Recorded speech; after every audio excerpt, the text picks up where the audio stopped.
the first video on this channel, and as a kind of informal mic test, I thought I might read you guys one of my favorite short stories, which is The Terrible Old Man by H.P.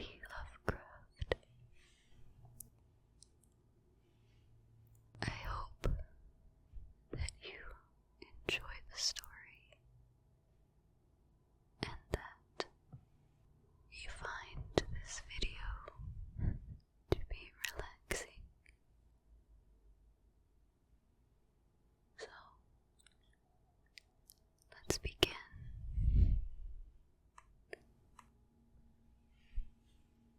It was the design of Angelo Ricci and Joe Zanuck and Manuel Silva to call on the terrible old man. This old man dwelt all alone in a very ancient house on Water Street, near the sea,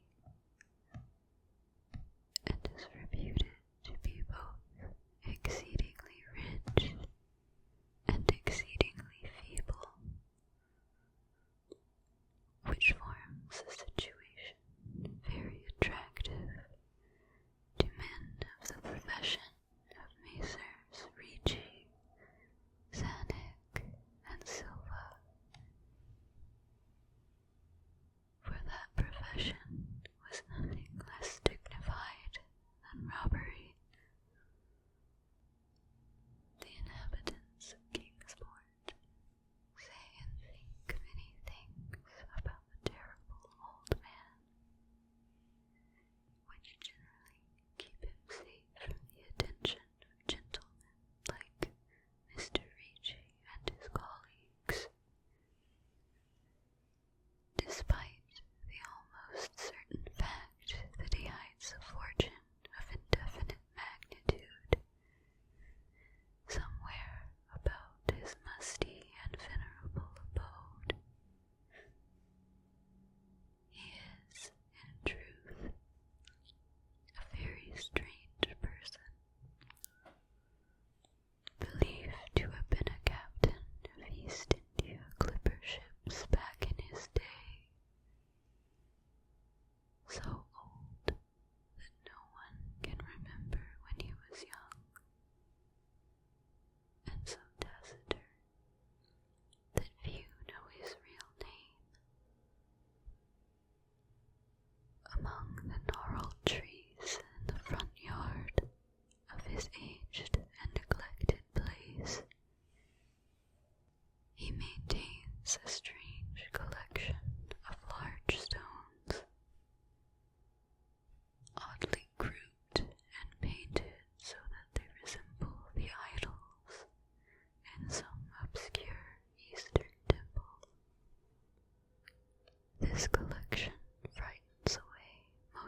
whose thin, weak hands shook pitifully.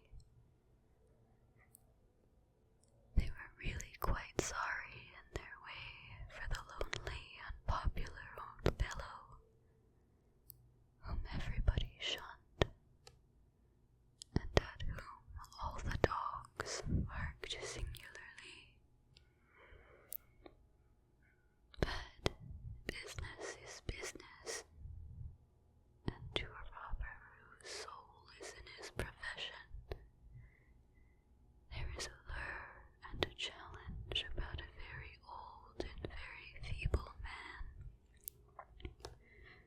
who has no account at the bank, and who pays for his few necessities at the village store with Spanish gold and silver minted 2 centuries ago.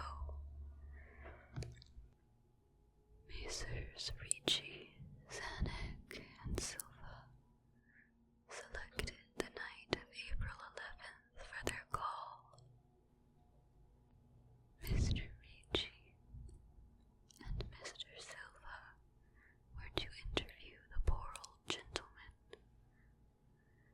whilst Mr. Zanuck waited for them and their presumable metallic burden with a covered motor car in Ship Street,